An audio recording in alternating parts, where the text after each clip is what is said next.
पिछले में क्या पढ़ लिए थे, पिछले क्लास में समरी पढ़ लिए थे किसका, now the leaves are falling fast का पढ़ लिए थे। आज क्या पढ़ेंगे, क्वेश्चन आंसर पढ़ेंगे। क्या पढ़ेंगे, क्वेश्चन आंसर। तो now the leaves are falling fast को कौन लिखे हैं, WH अडेन लिखे हैं, ठीक ना। तो हम लोग का पहला क्वेश्चन क्या है, now the leaves are falling fast, question answer करने जा रहे हैं, कर रहे हैं क्वेश्चन आंसर करने जा रहे हैं। इसका पहला क्वेश्चन है कि what does the poet mean, यानी कवि का मतलब क्या होता है, कवि का मतलब क्या होता है। What does the poet mean मतलब कवि का मतलब क्या होता है। कह रहा है कि व्हेन ही से, जब वह कहते हैं, व्हेन ही से जब वह कहते हैं now the leaves are falling fast, जब वो कहते हैं कि क्या, now the leaves are falling fast, पत्तियां तेजी से गिर रही है। यानी कवि का मतलब क्या होता है जब वो कहते हैं कि पत्तियां तेजी से गिर रही हैं।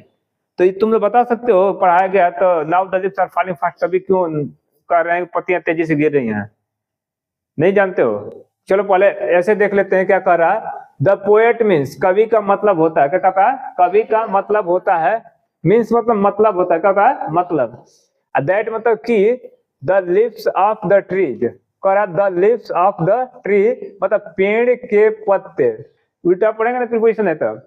The lips of the tree मतलब पेड़ के पत्ते आर फॉलिंग, गिर रहे हैं, पेड़ के पत्ते क्या हो रहे हैं, गिर रहे हैं। बात समझ में आ गया। एंड ट्रीज, एंड मतलब और, क्या होता है और, ट्रीज मतलब होता है पेड़, ट्रीज मतलब बहुत सारे पेड़ हो गए, इसके साथ क्या लगे are, trees are becoming leafless, leafless इसका होता है पत्ती विहीन, मतलब बिना पत्ती के, अब बिकम मतलब होना, क्या होना, होना, तो प्रेजेंट कंटिन्यूअस हो गया, तो ट्रीज आर बिकमिंग लीफलेस, यानी कि पेड़ क्या हो गए हैं, पत्ती विहीन हो रहे हैं, मतलब पेड़ क्या हो रहे हैं, धीरे धीरे पत्ती विहीन हो रहे हैं, क्योंकि पत्तियां गिर रहे हैं तो पेड़ क्या हो रहे हैं, पत्ती विहीन हो रहे हैं। कह रहा है इट सजेस्ट, यह सजेस्ट करता है मतलब सुझाव देता है, सजेस्ट मीन्स क्या होता है, सुझाव देने, कहते हैं सजेशन ले लो, सलाह ले लो। इट सजेस्ट, यह सुझाव देता है, द प्रोसेस ऑफ डेथ, यानी कि मृत्यु की प्रक्रिया को यह सुझाव देता है। यह क्या कहता है, मृत्यु की प्रक्रिया को सुझाव देता है। यानी कि WH अडेन ना क्या कहे ना, पत्ती से तुलना की है, पेड़ के पत्ती से, जैसे पेड़ की पत्तियां क्या होती है, एक समय वह छोटी अवस्था में होती है तो वो बचपना की तुलना किए हुए हैं, फिर जैसे जैसे युवा अवस्था में जाती है पत्तियां, फिर इसके बाद क्या होती हैं, लास्ट में पत्तियां का पेड़ से गिर जाते हैं, क्या कहते हैं, गिर जाते हैं। उसी तरह से कहते हैं कि आदमी भी जो होते हैं ना, पत्तियों के समान है, एक समय क्या होंगे, वो मरने के कगार पर पहुंच जाते हैं। बात समझ में आ गया ना। इसके बाद क्या होते हैं, जो वो कब्र, बूढ़े लोग कहाँ चले जाते हैं, कब्र में चले जाते हैं, और फिर उनकी जो पीढ़ियां, नई पीढ़ियां होती है, बच्चे क्या होते हैं, फिर वो युवा होते हैं, फिर वैसे इनका प्रोसेस चलता रहता है, यही सृष्टि का नियम है। अब दूसरा क्वेश्चन देखते हैं हम लोग। कह रहा कि व्हाट आर द वर्ड्स, कह रहा कि what are the words in second stanza, stanza means होता है पैराग्राफ, क्या होता है, पैराग्राफ, पैराग्राफ समझते हो ना। तो कह रहा है कि व्हाट आर द वर्ड्स, शब्द क्या है, इन सेकेंड स्टेंजा मतलब सेकेंड पैराग्राफ में शब्द क्या है। वर्ड्स मतलब बहुत सारे शब्द हैं, शब्द यानी कि सेकेंड पैराग्राफ में शब्द क्या है। दैट मतलब जो, या दैट मतलब कि, या जो होगा जो सजेस्ट करते हैं, सजेस्ट मतलब सुझाव देते हैं। बात समझ में आ गया, क्या देते हैं, डेथ मृत्यु को, यानी कि वो सेकेंड पैराग्राफ में वो क्या वर्ड है जो सुझाव देते हैं, क्या चीज, मृत्यु को, क्या देते हैं, मृत्यु को। एंड मतलब और, the effect of death on human body, क्या है, the effect of death on human body. यहाँ के कितने प्रीपोजिशन हो गए, एक प्रीपोजिशन ये है, एक प्रीपोजिशन ये है, तो हम लोग क्या कहेंगे यहाँ से, the effect of death on human body मतलब मानव शरीर, क्या कहेंगे, मानव शरीर पर मृत्यु का प्रभाव। यानी कह रहा है कि मानव शरीर पर मृत्यु का प्रभाव, वो कौन कौन से WH अडेन वो शब्द कौन कौन सा यूज किए हैं कि जो कि मृत्यु पर, मानव शरीर के मृत्यु को प्रभाव को दर्शाते हैं, मतलब मृत्यु से रिलेटेड वो कौन कौन से वर्ड हैं। तो इसी बात को देखो हूबहू उतार दिया गया इन द सेकेंड स्टेंजा, है ना, इन द सेकेंड स्टेंजा मतलब सेकेंड स्टेंजा में द फॉलोइंग वर्ड मतलब निम्नलिखित वर्ड है, कहते हैं ना निम्नलिखित वर्ड, निम्नलिखित मतलब बहुत सारे निम्नलिखित, फॉलोइंग वर्ड मतलब निम्नलिखित वर्ड है, सजेस्ट मतलब सजेस्ट करते हैं। और फिर देखेंगे इन second stanza the following word suggest, यानी सेकेंड स्टेंजा में बहुत सारे वर्ड हैं जो सजेस्ट करते हैं, क्या करते हैं, डेथ मृत्यु को, क्या करते हैं, मृत्यु को। एंड मतलब और सेम उतारे हुए हैं, and the effect of death on human body. इसी बात को हो गया कि यानी कि वो नीचे दिए गए यानी कि पैराग्राफ में बहुत सारे वर्ड हैं जो सजेस्ट करते हैं क्या चीज, मृत्यु को और मानव शरीर पर मृत्यु के प्रभाव को। वो पहला क्या है, विस्परिंग, क्या है, विस्परिंग, विस्परिंग नेबोरियस, क्या है, विस्परिंग नेबोरियस, यानी मैसेंजर ऑफ डेथ का तुलना किया गया है। विस्परिंग में तो होता है फुसफुसाना होता है, और नेबर्स में पड़ोसी होता है, लेकिन कविता के दृष्टि से क्या हो गया, विस्परिंग नेबर्स मतलब मैसेंजर ऑफ डेथ मतलब मौत के संदेशवाहक। मौत का संदेशवाहक मतलब क्या, यमदूत। हम लोग अपने कहावतें सुने हैं कि यमराज आते हैं और ले जाते हैं प्राण को छीनकर, बात समझ में आ गया। फिर इसके बाद क्या है, प्लक आया। प्लक सेकंड स्टैंजा में पढ़ते हैं ना, pluck us delight from the real, ऐसे करके था ना। तो प्लक मींस क्या होता है, छीनना।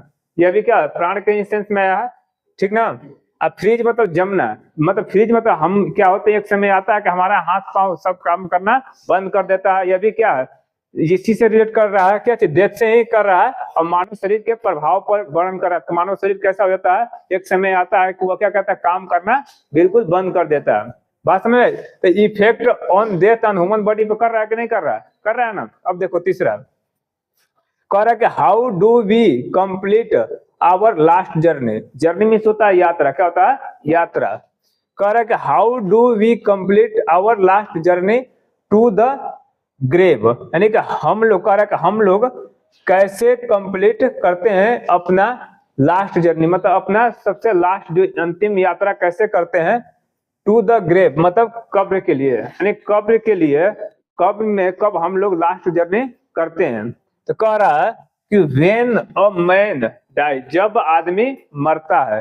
व्हेन अ मैन डाई, जब आदमी मरता है। कितना बात समझ में, जब आदमी मरता है। तो कह रहा है कि हंड्रेड्स ऑफ मैन मतलब सैकड़ों आदमी, हंड्रेड्स ऑफ मैन मतलब सैकड़ों आदमी कैरी मतलब ले जाते हैं, यानी कैरी मतलब ढोकर ले जाते हैं, किसको, द डेड बॉडी, किसको, डेड बॉडी को, किसको, डेड बॉडी को, जो मरे हुए लोग होते हैं उसको ढोकर ले जाते हैं, यानी जिंदे लोग मरे हुए लोग को ले जाते हैं, डेड बॉडी को ले जाते हैं।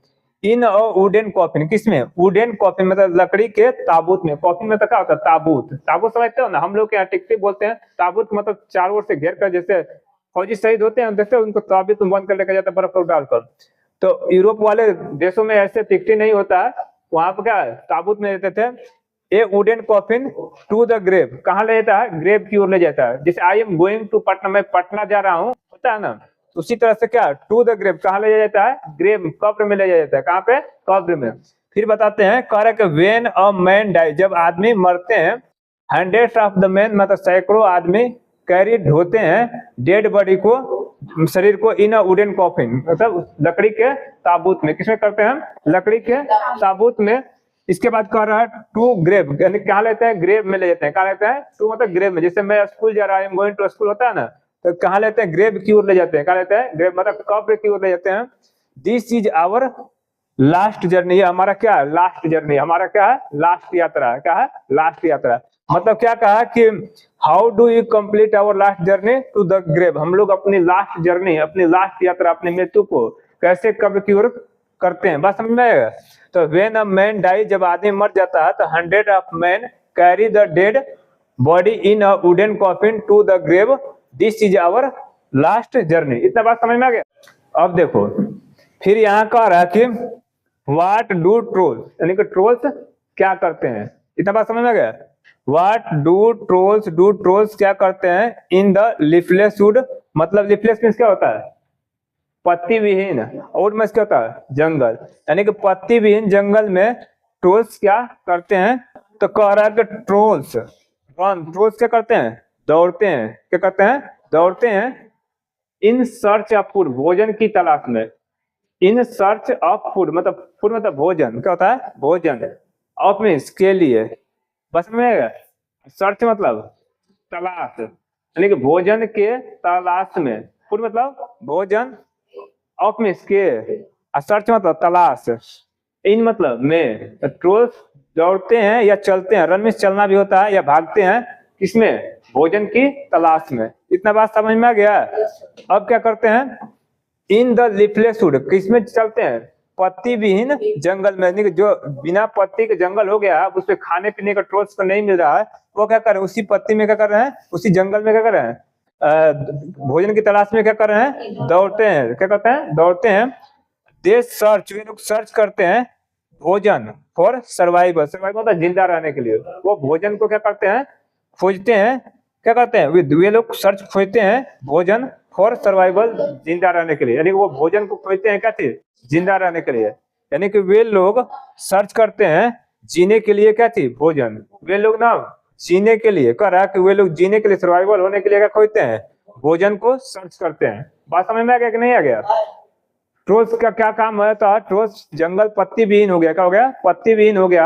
वो अपने भोजन की तलाश में इधर उधर क्या करते हैं, दौड़ते हैं, क्या करते हैं, दौड़ते हैं और भोजन की तलाश करते हैं ताकि वो जिंदा रह सके। इतना बात सारे लोग को समझ में आ गया? आ गया कि नहीं आ गया? आ गया, फिर समझा दें, फिर शुरू समझा दें। चलो देखो, कह रहा है कि नाउ, हम लोग क्या पढ़ रहे हैं, now the leaves are falling fast पढ़ रहे हैं। क्वेश्चन आंसर इसका देखेंगे। कह रहे what does the poet mean, कवि का मतलब क्या होता है, व्हेन ही से, जब वह कहता है now the leaves are falling fast, जब पेड़ से पत्ते गिर रहे हैं। बात समझ में आ गया? तो कह रहा है कि द पोएट मीन्स, कवि का मतलब होता है दैट की the leaves of the tree, यानी कि पेड़ के पत्ते आर फॉलिंग गिर रहे हैं, and trees are becoming leafless, और ट्रीज क्या हो रहे हैं, बिना पत्ती के हो रहे हैं, क्या हो रहे हैं, बिना पत्ती के हो रहे हैं।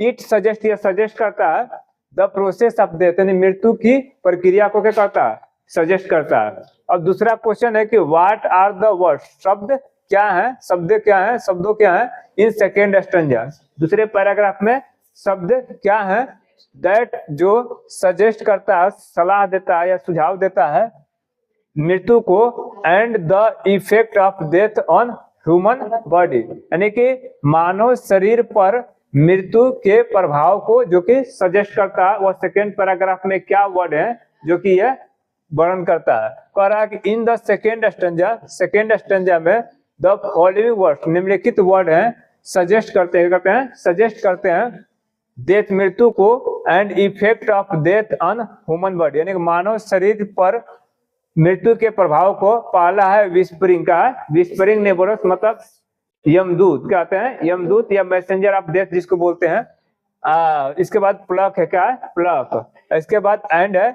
इसके बाद क्या है, फ्रीज है, क्या है, फ्रीज है। फिर correct, how do we complete our last journey to the grave, यानी कि हम लोग अपने लास्ट जर्नी में, अपनी मृत्यु को ग्रेव में कैसे करते हैं अपनी यात्रा को पूरा। तो कह रहा है कि व्हेन अ मैन डाई, जब आदमी मर जाता है, hundreds of the man carry, बहुत सैकड़ों आदमी करते हैं डेड बॉडी को क्या करते हैं, कैरी करते हैं इन वुडन कॉफिन में, at to the grave, grave के लिए जाते हैं। This is our last journey, ये हमारा क्या है, लास्ट जर्नी होता है। कह रहा है what do trolls do in the leafless would, trolls leafless would में क्या करते हैं, तो trolls run in search of food in the leafless would, they search food for survival, भोजन की तलाश में क्या करते हैं, इधर उधर घूमते हैं ताकि वह जिंदा रह सके। इतना बात सबको मालूम